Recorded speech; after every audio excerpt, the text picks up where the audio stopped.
How do you handle a database that's just growing completely out of control? Well, today we're going to dive into a super high-stakes, real-world example from the Indian fintech giant Zerodha.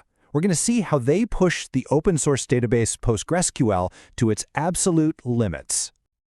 So first, let's just try to get our heads around the scale we're talking about here. Zerodha's main databases, the ones storing all that historical transaction data and user reports, they weigh in at a colossal 20 terabytes. That is just an unbelievable amount of critical financial data to manage. But, it's not just about the raw size. That 20 terabytes is actually made up of hundreds of billions of individual rows. We're talking trades, profit and loss statements, ledger entries. Every single one of them has to be stored, indexed, and retrieved with absolute perfect accuracy. And the performance demand? It's relentless. During peak traffic on a trading day, their system is handling up to 50,000 queries every single second. This isn't some sleepy data archive sitting in a corner. It's a living, breathing system under immense and constant pressure. So the big question is, how on earth did they pull it off? Well, in this explainer, we're going to break down the exact strategies and the hard-won lessons that were shared by Zerodha's engineering team in their fantastic tech blog article. We're going to unpack their entire approach to scaling PostgreSQL step by step. All right, so here's our roadmap. We're going to start right at the foundation with schema design. Then we'll get into tuning the engine and some advanced techniques. After that, we'll cover the critical decision to shard the database, explore their really unique caching strategy, and then finish up with some key takeaways from the pros. First up, building a scalable schema. This is where it all begins. These are the choices you make at the very start that pretty much determine whether your database is going to fly or completely fail when it hits a massive scale. So Zerodha made some really fascinating and honestly what some people might call counterintuitive decisions here. First, they denormalized their data. Now this is a big one. It means they intentionally duplicated some information. Why? To avoid expensive join operations, which are just notoriously slow on massive tables. They also dropped foreign key constraints, the rules that link tables together. Sounds crazy, right?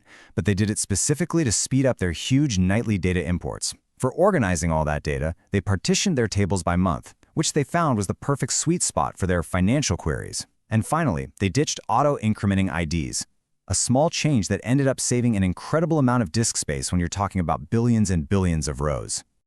Okay, with a solid schema in place, the next step was to tune the Postgres engine itself.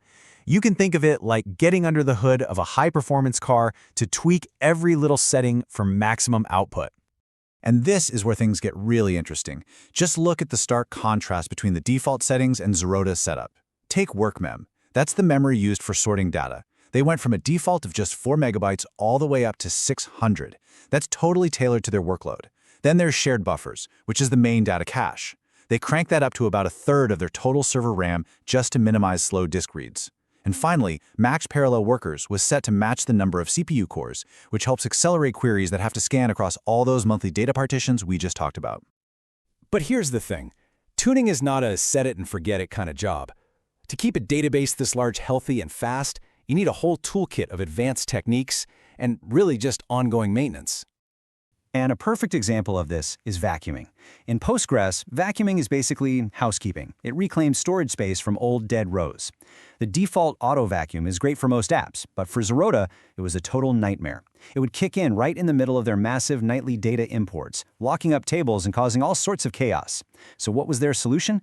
They turned it off completely. And instead, they run a manual vacuum analyze job during their off-market hours, which keeps performance totally predictable. They also rely heavily on 3 other really powerful tools. First, smart indexing. They actually call this the solution to 97% of all database problems. Second, materialized views.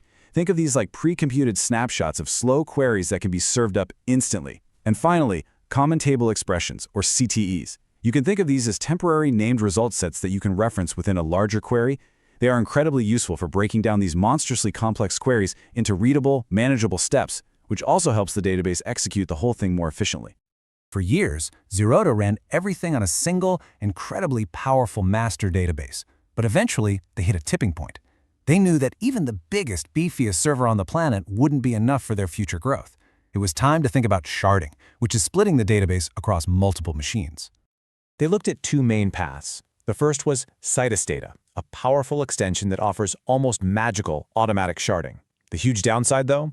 It would have required them to change their database schema and rewrite hundreds of existing queries. A massive undertaking. The second option was PostgreSFDW, which stands for Foreign Data Wrapper. It's a built-in tool that lets your main database treat a table on a separate remote server as if it were a local table. Now, it can be a little slower for some queries, but its killer feature was that it required almost no changes to their existing code. So they chose PostgreSFDW, and their migration was just astonishingly fast. This slide breaks down their process, which took less than 2 hours. It's insane. First, they just created new database instances from snapshots of the primary. Step 2, they set up that foreign data wrapper connection between the primary and the new shards.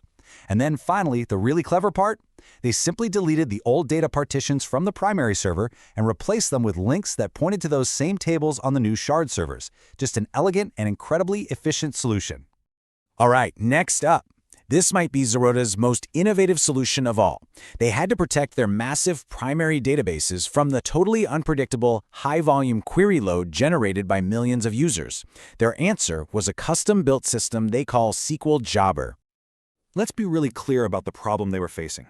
Having tens of thousands of users all pulling reports, then sorting and filtering them directly against a multi-terabyte database.